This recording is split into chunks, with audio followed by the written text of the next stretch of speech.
Hey, have you signed up for the Producer's Perspective Super Conference yet? We've got a great set of speakers coming and we are selling out. Do not wait. This event will sell out. Go to theproducersperspective.com. Sign up today. I want to be a producer with a hit show on Broadway. I want to be a producer. Hello, everybody. Welcome back to the Producer's Perspective podcast. My name is Ken Davenport. We are bringing you a guest today all the way from the West Coast who is using the fancy technological device known as the telephone to dial into this podcast. Please welcome to the podcast the winner of 13 Emmy Awards. He's a Grammy Award winner as well, a Tony nominee, and one of the funniest guys ever to put words to paper, writer David Javerbaum. Welcome, David. Thank you for having me. So David won a whole bunch of those Emmys for his work on The Daily Show, but he's really a theater guy at heart. He co-wrote the score, the music, and the lyrics to Cry Baby. Also wrote Act of God on Broadway just a couple seasons ago. He's written books. He's written the opening number for the Tony Awards, and this is a new one for the Producer's Perspective podcast. He was a finalist on Teen Jeopardy. Yes. How'd you do? I went to the finals and I came in second by $1. $1? All that strategic betting. No, it wasn't the betting. I just was not in the superior position going into Final Jeopardy, unfortunately. I bet properly. I should have just done better up to that point. Well, there's always the future, you know, just in case the writing thing doesn't work out. Sure. I'll have that as a plan B. Tell me, which came first for you, the love of writing or the love of the theater? I guess the love of writing, the love of words, and just having just an orientation towards cleverness and being verbal and being funny and sort of all the usual symptoms of comedy writing disease that most people have and were similar to me. And when did you start? Like, what was the first time where you sat down like, I'm going to write something and try to get a desired result out of it? I guess sporadically, ever since I was like 8 or 9, here and there, you write a song parody for Hebrew school, or you come up with something funny and you try to make your parents laugh. And you do it more systematically. I took a correspondence writing course when I was in 9th or 10th grade. It just sort of happened organically that it was something I was just drawn to and positively reinforced about when I was funny. And you just learn to do it. It was just a sort of predisposition, my temperament that I just followed from an early age. And when did you decide it was something you wanted to do as a career?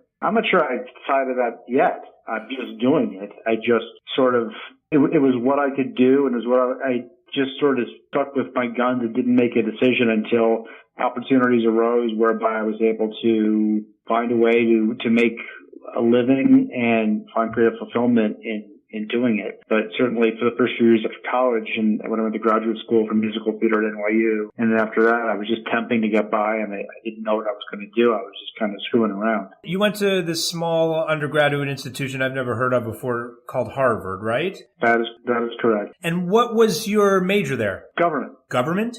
Yeah, which is the fancy political science. I figured out quickly after the first year or two that I didn't really want to pursue that as a career, but as a major, it was fine and it was really easy. In Harvard, after I kind of realized I was just going to take the courses I wanted, stuff I wanted to focus on, I did a lot of acting and a lot of plays in college, and I was also on the Harvard Lampoon and that Hasty Pudding, which I'm sure a lot of your listeners know is the original student-written musicals that they have at Harvard. I co-wrote 2 of those, and I was on the Lampoon, and those were sort of the beginnings of the directions I would take in terms of writing comedy, sort of conventional comedy in terms of the Lampoon, and writing theater stuff in terms of the Pudding. And you go to Tisch. Tell me, so you get your graduate degree in musical theater writing. What was the most important thing? If you could only take away one thing from going to Tisch about musical theater writing, what would it be? Oh, that's easy. Collaboration. The skill of collaboration, which was a skill that applies to so much more than musical theater writing. It applies particularly to musical theater writing, but it really applies to almost anything you're going to do in creative writing,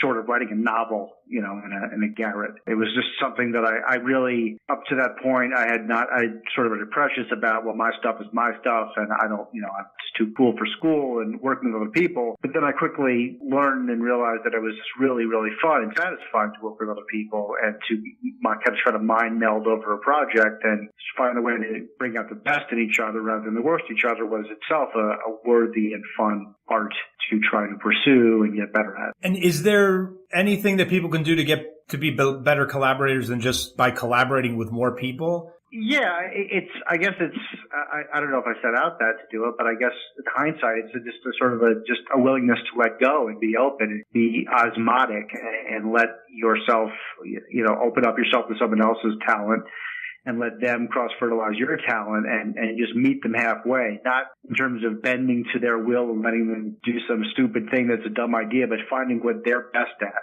and seeing what you're best at and trying to find a way to bring out the best in each other. And that's really fun. So you write humor in a lot of different forms. You've written essays, books, plays, a Twitter account. Is comedy different across those platforms? Do you have to adapt to each specific style to get a different type of laugh? Yeah, I do. I try to. I mean, that's a conscious goal of mine. I hope I succeed in doing it. That's the part that I really enjoy personally, is trying to be flexible and not write in different forms and write in different voices.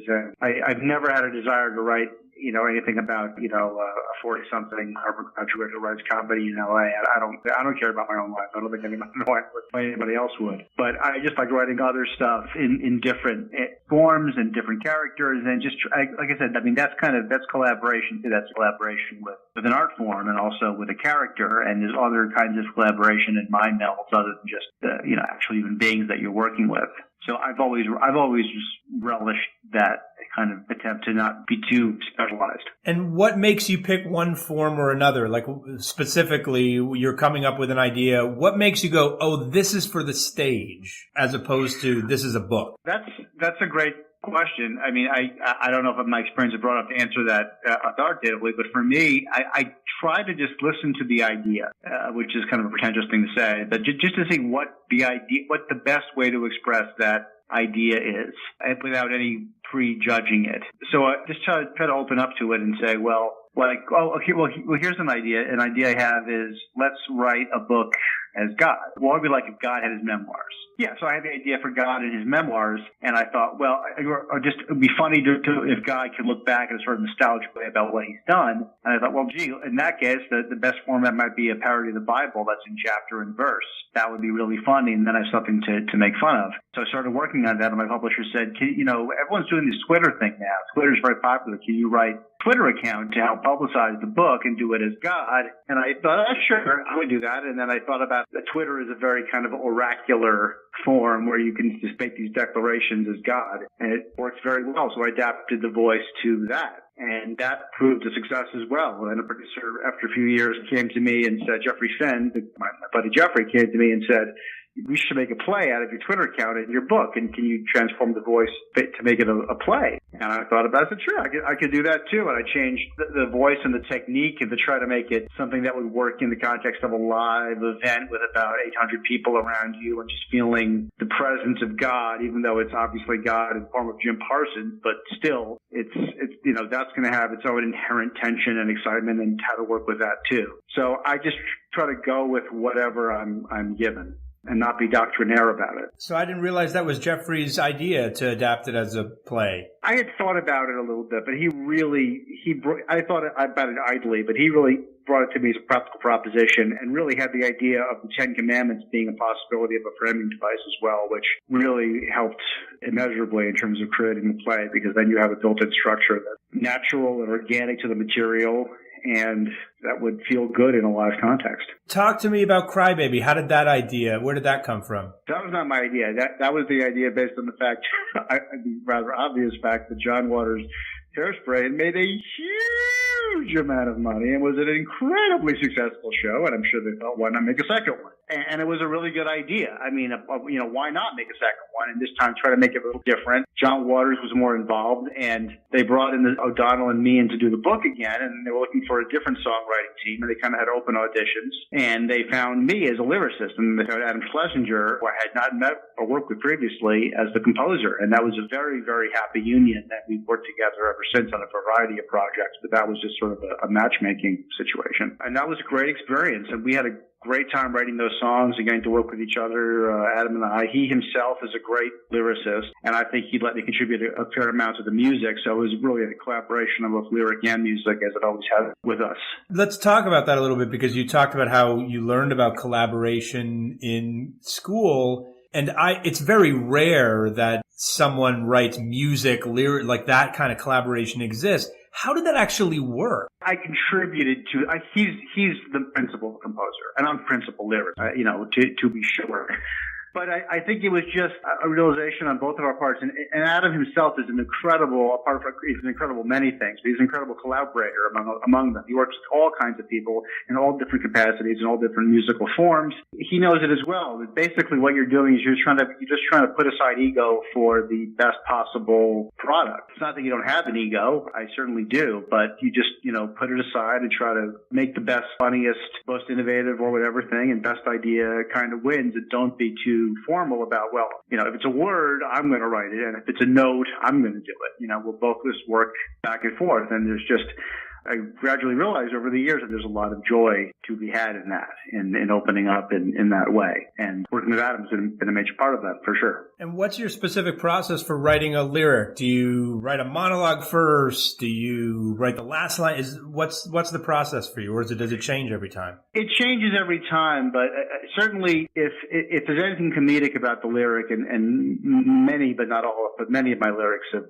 comedic in nature, then it's good to have a central premise. It's just good to have a central hook or a central irony or a central thing that you're pointing out. In the exact same way, really, as it would be if I was working on creating a Daily Show headline, as I did with John and everybody at the Daily Show for many years, just trying to come up with a central sort of the ground of the song, and then to build everything on top of that. And then I'm a big fan of wordplay and cleverness and perfect rhymes and perfect meter, and I'm anal about that stuff, and I like enforcing that on myself when I'm writing, and so when I'm writing a lyric, and so I do take some pride in that stuff, in the craft of it. How did writing for television for so many years help you write for the theater? Is it good training for the theater, or vice versa? I think it was good training in a very indirect way, and just that, like working for John was really just an amazing. Working for Jon Stewart and with Jon Stewart was just an amazing training experience in 1,000 different ways. But one of them was just don't be afraid. It's a great Sondheim quote that he always says, it's better to be funny than clever. And John epitomizes that, because I think I came into that experience erring on the side of clever, the wordplay, and I'm so smart and my references are so obscure and this and that. And that's all well and good. But to be funny is to really, at a gut level, is to really capture something that's far more, far deeper than just a very clever wordplay joke. And that's something that I learned from John. And that's something that I think I tried to apply to the theater. Like when I wrote Act of God, there's a lot of clever, stupid wordplay in there, or maybe just stupid wordplay in there, depending on your point of view. But I did try to, think about it, and writing and thinking about some of the fundamental points and ironies and truths that I wanted, or I believed anyway, that I wanted to get out, and to try to structure the show around that so that there'd be something left, something resonant in you when you watched it. Yeah, after you watched it. That clever versus funny thing is such a great note. I remember a writing teacher of mine, me saying, look at this, look what I did here. Can't you see, look, the symbolism here and blah, blah, blah. And he said to me, Ken, you can't be seated next to all of your readers whispering in their ear what things mean. Yeah. That's correct. That is absolutely a lesson and a truth that I have learned, and I think, and I hope I've absorbed and understood over the years, that exact point. Of course, if you can be funny and clever, that's great. That's certainly great. I think so much of what Lin-Manuel Miranda does in Hamilton is funny and clever. And many other things, but achieves both of those things. But if you have to pick one, go with something funny, because funny is more likely to be something that has an emotional truth to it. So let's talk about your specific or your literal writing process. Are you I'm going to get up, I write every morning from 6 a.m. to 8? No, I have no discipline. I have no plan, and I constantly berate myself for the lack of those things. But it's at this point in my life, it's too late to change. I'm just going to. I just don't. It's good to put myself in a position where somebody else's authority is making me write, as many people will attest. It's good to be made to do it, and to not have a choice. Because if I have a choice, I will find a way to try to back out of it. But like a year ago, when I got a contract from Netflix to have to create 20 shows for an episodic television show for Netflix, that was good, because it means I have to do it. And then there's no time for debating with yourself about how you're going to do it and can you do it. You just have to do it. And that's always very helpful. If someone asked you for the one secret to writing comedy, the one thing, if you had to leave like one thing for the next generation about comedy, what would that be? There's no one thing. I mean, I learned it. I learned it from John. I mean, just if you're going to be a comedy professional, and you certainly don't have to be, I don't recommend it necessarily, but if that's what you want to do, then one thing you need to understand is why something is funny. Like, what is the underlying basis of why something is funny? And ultimately, comedy and why something is funny is a mystery. Why should a set of words produce a certain kind of jerky vibratory reaction in your stomach that causes you to laugh? There's no connection to that really, but you should understand. And John taught me this, like why a story in the news is absurd or ironic and hypocritical. And then if you can understand that and then have the comedy sort of have that tilt to it so that it's working toward exposing that, then it makes it more comedically deep and interesting. I don't know if it changes the world anymore, but it just makes it more comedically rich. How do you think Broadway is doing in terms of comedy? You think we're on the cutting edge now? You think we're lagging behind? I honestly, I'm ensconced here in Southern California and have been for 4.5 years, and I'm not going to pretend to be an authority at all on what's happening in comedy in New York right now, except to the extent that I'm trying to maybe work on another comedy so I can get one in New York. I don't know. I mean, I couldn't have been happier and continue to be happy about Hamilton and everything else. I mean, I just think it's great that a musical in this day and age was able to co-opt the zeitgeist like that and make people think about musicals as something vibrant. And that's what anything you do has to be something that feels vital and new and alive and transgressive in some way. So let's talk about you being ensconced in Southern California, because I believe you're one of the freshest and funniest comedic voices around, and we've lost you to Hollywood in a bit. Is this a problem? First of all, I wrote An Act of God here in California. I wrote it in California. I mean, I'd already moved here, and then I came to New York for a month. So my biggest success so far was written in California, and then performed here at the Ombudsman with Sean Hayes the next year. So don't blame L.A. for losing me.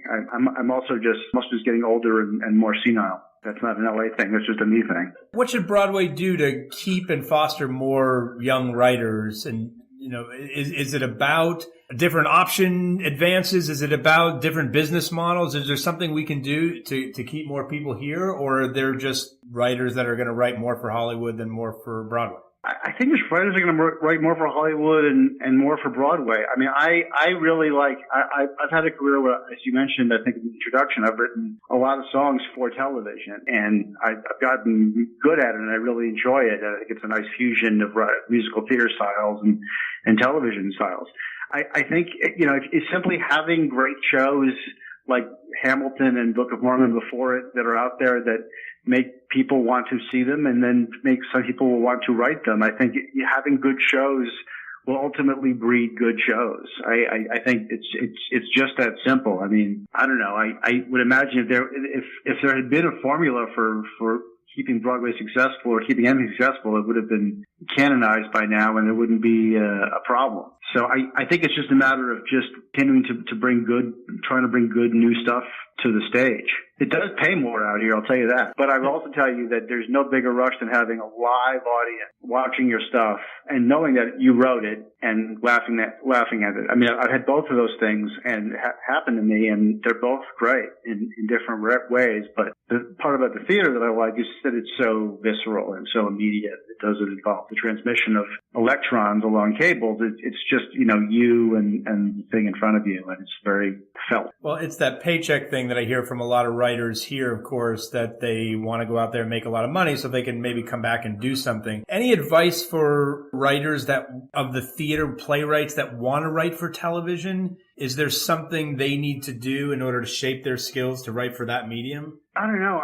It's tricky because any advice you give about how to write for an entire art form like television, I mean, it's not going to be advice that necessarily applies to any one individual. I mean, I think I'll just give you my story. I'm writing the show Disjointed, or I created the show Disjointed that's going to premiere late August on Netflix. I got the chance to do it because Act of God was on Broadway and Jim Parsons starred in it, and Chuck Lorre, created Big Bang Theory, among many other shows, came to see it and liked it a lot. And reached out to me and said, gee, that was really good. I'd love to work with you on something. And I had this loose idea for a television show, and that's how it happened. And then we started working on it, and he's been wonderful in a lot of ways. And one thing he's done is really helped me find what my voice is. And I think the shows that are really making a mark on television comedy, I mean, have always been a show like Master of None, which is a great show. That's Aziz Ansari's and his co-creator Yang's vision, a personal vision of what they want a show to be. So ultimately, I think if you have your own show or your own play, your own anything, I think commercial interests are fine, and you should try to follow them. Just know that they're different from the arc of your own creative development, and that needs to happen parallel to that. It's kind of vague advice, but I feel weird being any more specific than that. A new feature we're doing here on the podcast, we're introducing theater artist hacks. Anything that you do in your life, any apps you use? Do you go to yoga? What book do you recommend to people? Anything that you use that helps you lead a more productive life? Lead a more productive life, Jesus Christ. I mean, I don't feel like I've lived a productive life. I'll tell you what I've been doing a lot lately is I'm shooting a lot of pool. I really love shooting pool. It's just a great game. Everybody has something, I guess, or can find something that they find very meditative and relaxing. And for me, it's just like going to a pool hall and shooting pool for about an hour or two and just trying to just completely absorbing. And I think to have something like that, I mean, it's different for everybody. That's my yoga, I guess. But it's just very nice to have something that's completely devoid of anything else having to do with anything important or earnest.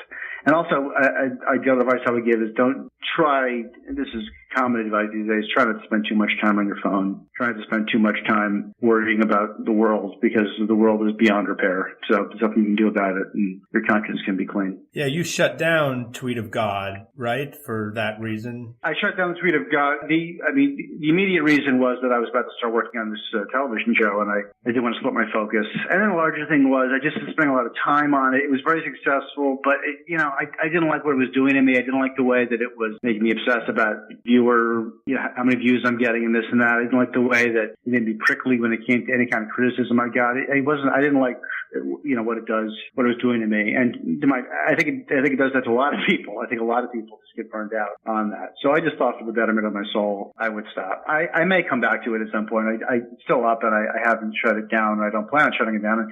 Or reserve the right to return to it. But it was a necessary break. Okay, my last question, which is my genie question. I want you to imagine that the genie from Aladdin comes to visit you to thank you for your contributions to both theater and television and for being the voice of God, and wants to grant you one wish. From your experience here on Broadway with Act of God, Cry Baby, what's the one thing that drove you nuts about the Broadway theater scene that really got you upset, angry, would have you cussing like crazy, that you'd want this genie to wish away? Boy, I mean, you mentioned the two major things I had was Cry Baby and An Act of God, and An Act of God was pretty much unambiguously great experience. Cry Baby was a great experience, other than the fact that we got a lot of bad reviews, with which I disagreed. Obviously, I thought it was a much better show than a lot of people said it was. But I mean, I didn't find it unfair. I don't know. For me, there's other things you asked me about where I could tell you, horrible negative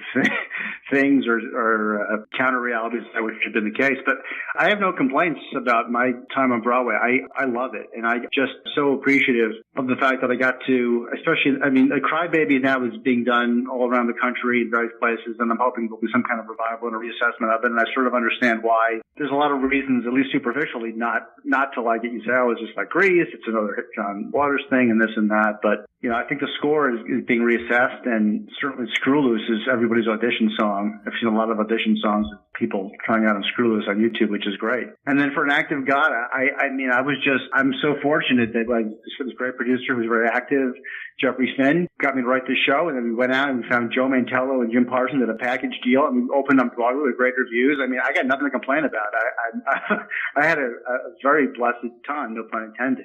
So I don't mean to come across as not cynical, because I'm certainly very cynical, but when it comes to Broadway, I have very positive feelings. I hope those feelings came out. I've written now 3 opening songs with for the Tonys, 2 for Neil Patrick Harris, and then James Corden's last year about, that could be me, and how one day maybe it could be you up here on the Broadway stage. And that's really how I feel about Broadway. I just feel like it's the entertainment area in my head that feels like, maybe nostalgically, just like the purest and the cleanest and the nicest, because it's the least amount of money, and it's the most visceral and the most clearly about just wanting to entertain and perform. I will happily give you a cynical answer to some other question you can devise.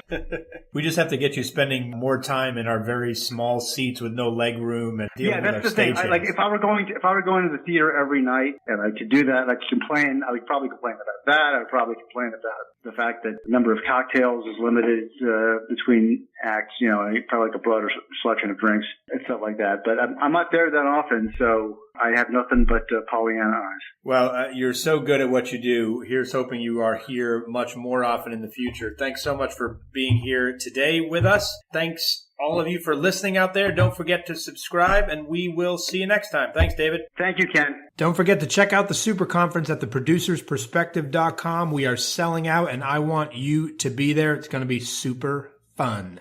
Theproducersperspective.com. Register today.